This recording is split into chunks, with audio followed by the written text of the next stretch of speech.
होता है। सदगुरु ने एक महामंत्र में कहा है, साहेब सबका एक है, साहेब का कोई एक, लाखन मध्य को गिने कोटिन मध्य थे। सबके अंदर वो सदगुरु विराजमान है, साहेब विराजमान है, जिसे सत्य सत्ता कहते हैं। ऐसा कोई घट नहीं है जो घट सूना हो। सब घट तेरा साइया सूना, सूनी से जन कोई, बलिहारी तस घाट की जाघट प्रगट हो। उसी घट की बलिहारी है जिस घट से प्रगट हो जाए, कोई भी घट सूना नहीं है। तो इस तरीके से सदगुरु बता रहे हैं, साहेब सबका एक है। जितने लोग यहाँ बैठे हैं और यहाँ नहीं है, जितने लोग संसार में आल वर्ल्ड में हैं, सबके अंदर वो साहेब, वो सदगुरु, वो सत्य आत्म परमात्मा विराजमान है। कोई भी घट सुनना नहीं है। लेकिन सबसे बड़ी विशेष बात क्या है, साहेब का कोई एक, यानी सारे लोग मन इंद्रियों की गुलामी में चल रहे हैं। साहेब जो हमारी अंतरात्मा है, साहेब कहते हैं जो त्रैकालिक सत्य हो, ऐसा त्रैकालिक सत्य जो अजर अमर अविनाशी हो, वो हमारी आत्मा है। और आत्मा ही, ये आत्म राम ही सच्चा साहेब, सच्चा सदगुरु है, जो सबके शरीरों में रमा हुआ है, सब घट घट में रमा हुआ है। और उसके अनुसार, उसकी आवाज पर, उसकी आज्ञा के अनुरूप कोई बिरला ही जीवन बना पाता है। साहेब सबका एक है, साहेब का कोई एक, लाखन मध्य को गिने कोटिन मध्य थे। लाखों के अंदर नहीं, करोड़ों के अंदर देख पूर्णतया जो साहेब के अनुसार चल पाता है। यही तो आत्मज्ञान है।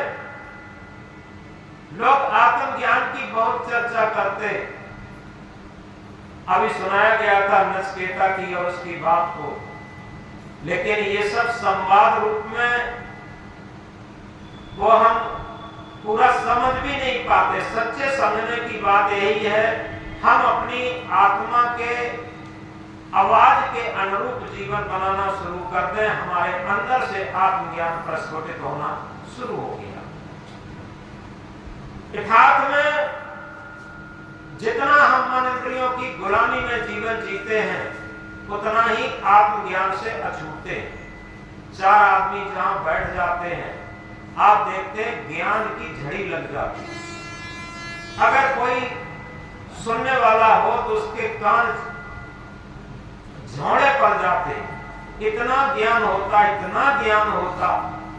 लेकिन सच बात यह है, सही तरीके से परीक्षण किया जाए तो ज्ञानी वो नहीं है जो वेद शास्त्र, उपनिषद, गीता, रामायण, भागवत, बीजक सब याद करके कह सकता है। ज्ञानी वो है जो अपने अज्ञान को देख रहा। सच्चा ज्ञानी वही है जो अपने अज्ञान को देखता, लेकिन हम अज्ञान को नहीं देख पाते, अज्ञान को नहीं जानते, नाना कर्मकांड करते रहते हैं। तीर्थ व्रत, पूजा पाठ, यज्ञ हवन, ये सारी चीजें करते रहते, लेकिन जो चीज करना चाहिए, अपने अज्ञान को देखना चाहिए निरंतर। एकांत में बैठकर सुबह ब्रह्म मुहूर्त की बेला में अकेले में बैठ करके हम देखें अपने अज्ञान को। जो अपने अज्ञान को देख करके अपने हृदय के तराजू पर तौल करके और उसे निकालना शुरू कर देता है, वही सच्चा ज्ञानी।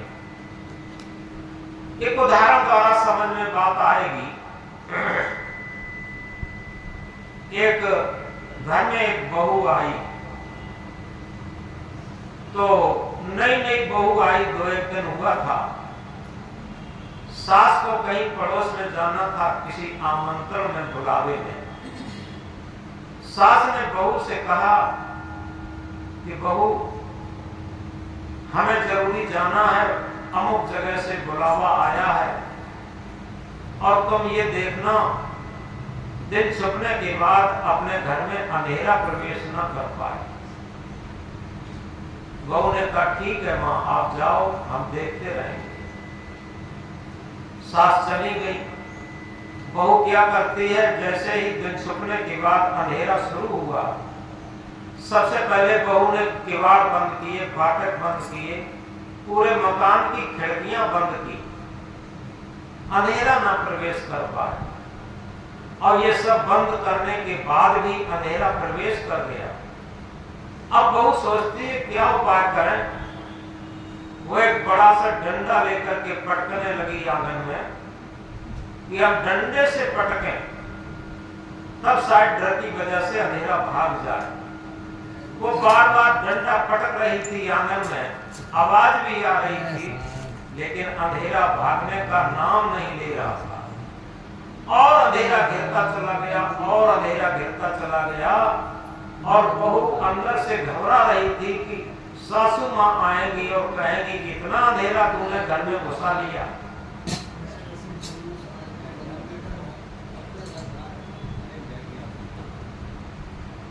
इतना अंधेरा तूने घर में घुसा लिया। और बड़ा सा डंडा लेकर के आंगन में पटक रही थी, इसलिए डंडे की डर से अंधेरा भाग जाए। सारे फाटक, किवाड़, खिड़कियां सब बंद कर ली, लेकिन अंधेरा किंचित मात्र भी जाने का नाम नहीं लिया। तब तक सासू माँ आ गई। सासू माँ ने किवाड़ खटखटाए और देखती क्या है कि बहू डंडा लिए बैठी है। सासू माँ ने पूछा क्या हुआ बहू? अरे माँ क्या बताएं, आपने कहा था अंधेरा ना आ पाए, लेकिन मैंने सारे प्रयास किए, सारे किवाड़ बंद किए, फाटक बंद किए, खिड़कियां बंद की, और मैं लाठी लेकर के बैठ गई और पीटने लगी, लेकिन अंधेरा जाने का नाम नहीं लिया। अंधेरा बिल्कुल भागा ही नहीं।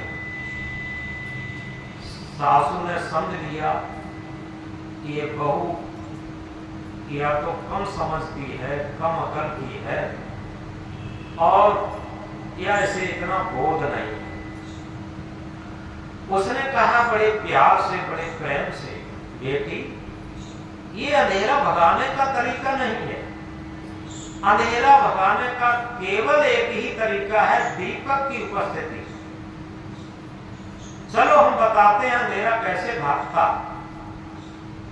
तो बहू को लेके जाती है अपनी बेटी के समान और एक दीपक, एक माचिस से प्रज्वलित कर देती है। जैसे ही दीपक प्रज्वलित हुआ, अंधेरा भाग गया। और सासू माँ ने कहा देखा ना बेटी, जैसे ही दीपक प्रज्वलित हुआ अंधेरा भाग गया।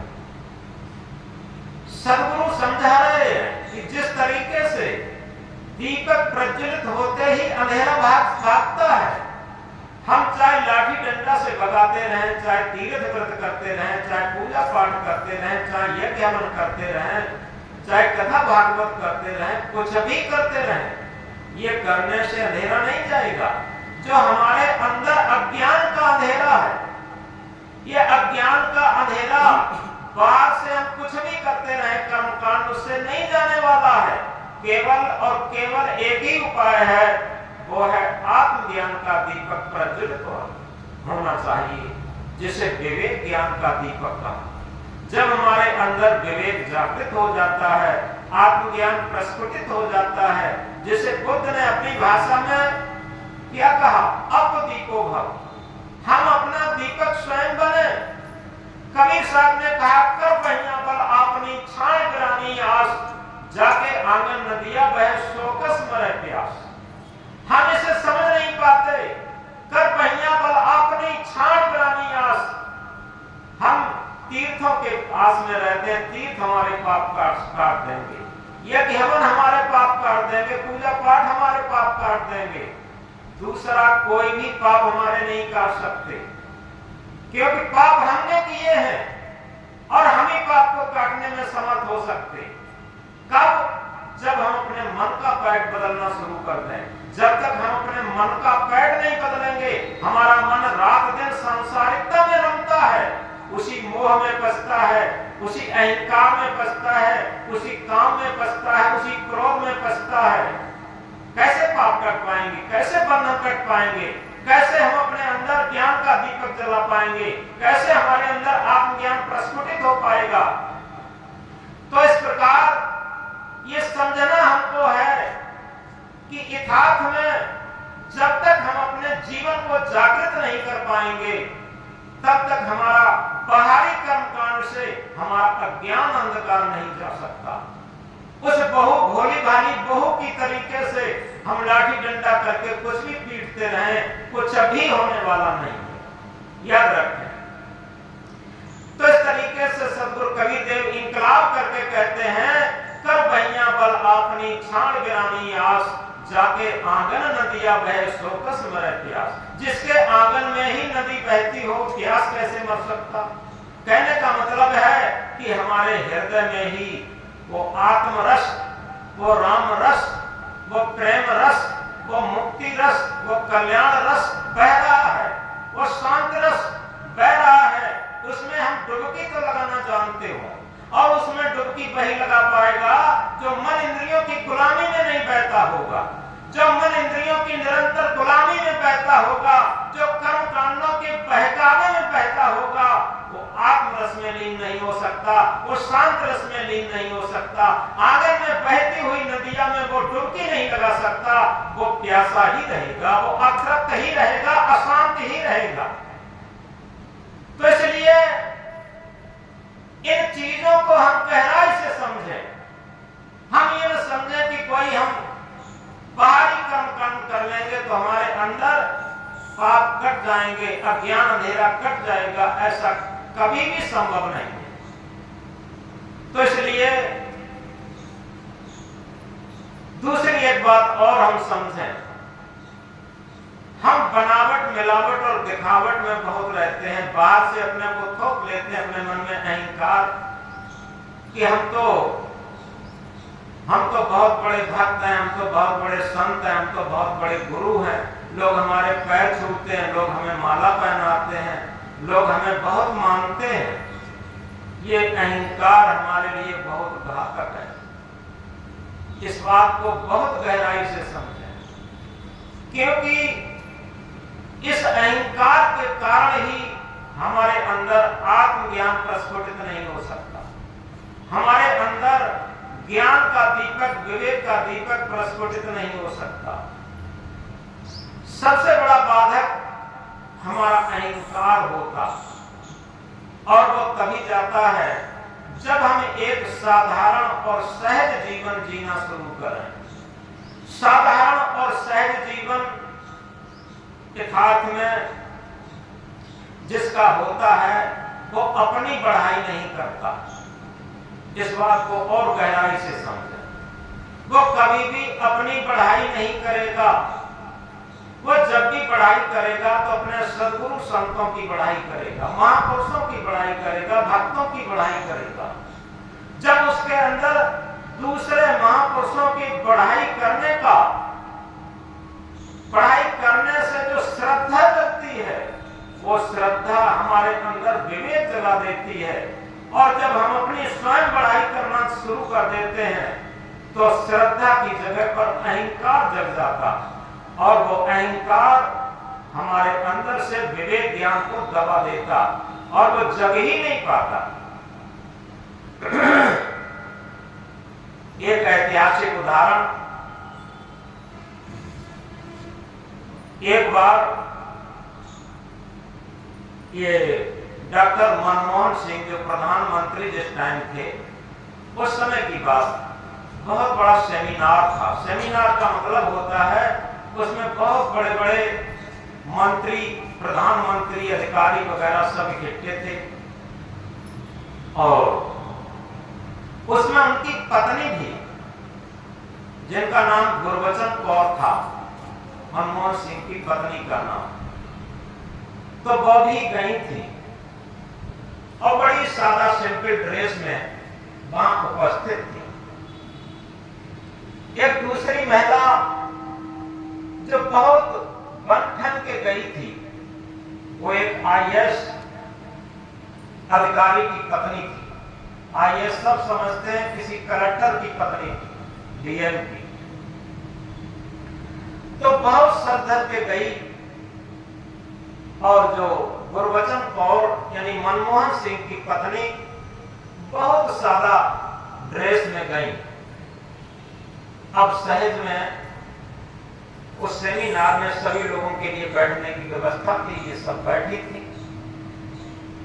तो इनकी साधारण ड्रेस देख करके वो आईएएस अफसर की पत्नी बहुत चमक दमक से बहुत सुंदर कपड़े पहने थी और बहुत सर के गई थी।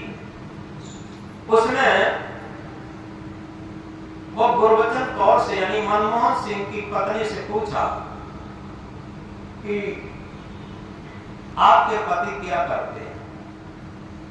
इस बात को बहुत गहराई से समझे। उस आईएएस अधिकारी की पत्नी ने पूछा आपके पति क्या करते हैं? तो मनमोहन सिंह जो उस टाइम प्रधानमंत्री थे, उनकी पत्नी ने कहा कि हमारे पति प्रधानमंत्री कार्यालय में काम करते हैं। हमारे पति प्रधानमंत्री कार्यालय में काम करते हैं। तो जो आईएएस अफसर की पत्नी थी उसने कहा क्या उसमें चपरासी हैं प्रधानमंत्री कार्यालय में? क्या आपके पति चपरासी हैं? क्योंकि उनकी ड्रेस से समझ में आ रहा था ये तो कोई साधारण महिला। तो गुरबचन कौर ने कहा यानी मनमोहन सिंह की पत्नी ने कहा कि नहीं नहीं वो चपरासी नहीं है। तो आईएएस अफसर की पत्नी ने कहा क्या कोई उनके कोई सचिव वगैरह है कि नहीं? सचिव भी नहीं है। क्या पीए वगैरह है कि पीए भी तो नहीं है? फिर आखिर उनका कौन सा पद है? तो बड़े धीरे से बोली वो प्रधानमंत्री कार्यालय में प्रधानमंत्री। और जैसे ही कहा कि वो प्रधानमंत्री कार्यालय में प्रधानमंत्री है, वो महिला पानी पानी हो गई जो बहुत सज धज के आई थी और अपने को बहुत बड़ा अफसर की पत्नी मान रही थी। तो एकदम पानी पानी हो गई, हाथ जोड़ने लगी, गिड़गिड़ाने लगी कि सर सर सर मैंने समझ नहीं पाया, इस तरीके से कहने लगी। तो कहने का आशय यह है बड़े बड़ाई ना करें, ना बड़े बोले बोल हीरा मुझसे कब कहे लाख टका में मोल। बड़े बढ़ाई ना करें, एक ही बात समझें, कोई भी बड़े व्यक्तित्व का व्यक्ति आज तक जितने महापुरुषों का जीवन है आप देखिए वो बढ़ाई नहीं करते। साधारण वेशभूषा में, साधारण लिबास में, साधारण बोलचाल में आम जनता की तरीके से एक सेवक बन के रहते और कर्तव्यनिष्ठ होते। स्वयं उस साधना पथ पर, कर्तव्य पथ पर चल करके और अपने जीवन को तपा करके और समाज के लिए एक आदर्श प्रस्तुत करते। आप देखिए जिन महापुरुषों को देखना, देखिए विशाल साहब का जीवन बिल्कुल सादा। एक उदाहरण है उनका भी, सदगुरु श्री विशाल साहब जो बाराबंकी के क्षेत्र में थे, जिनकी पूरे भारतवर्ष में 55 कुटियां बनी थी और नेपाल वगैरह में राजघराने के लोग भी उनके भक्त थे। बहुत साधारण जीवन जीते थे।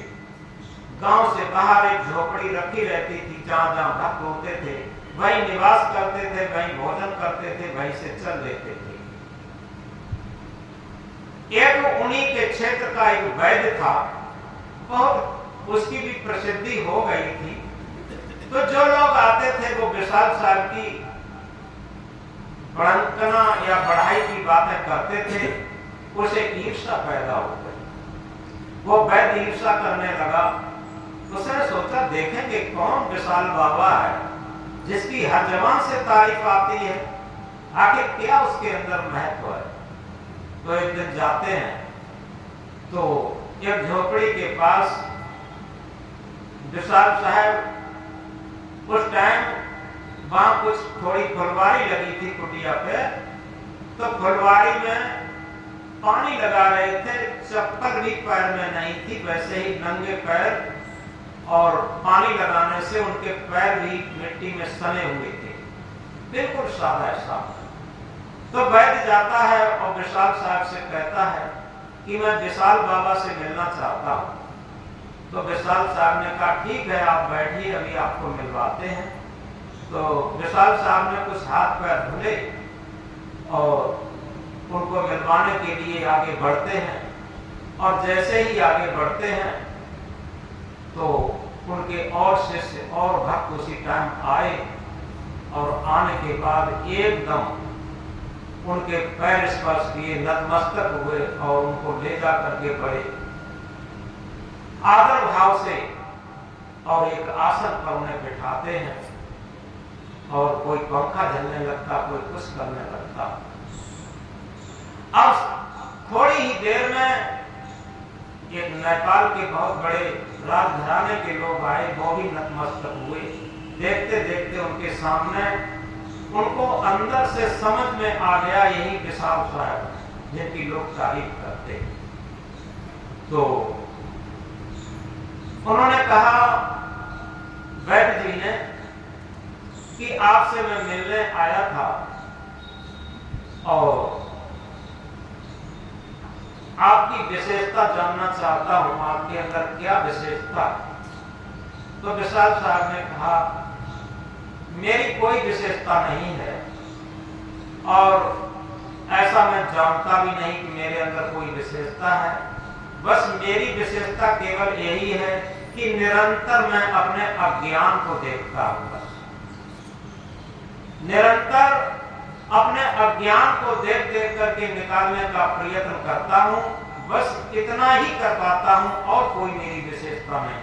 और जहां इस बात को कहा और वो वैद्य विशाल साहब के चरणों में झुक जाता है, नतमस्तक हो जाता है और कहता है कि वास्तव में आपके अंदर बहुत बड़ी विशेषता।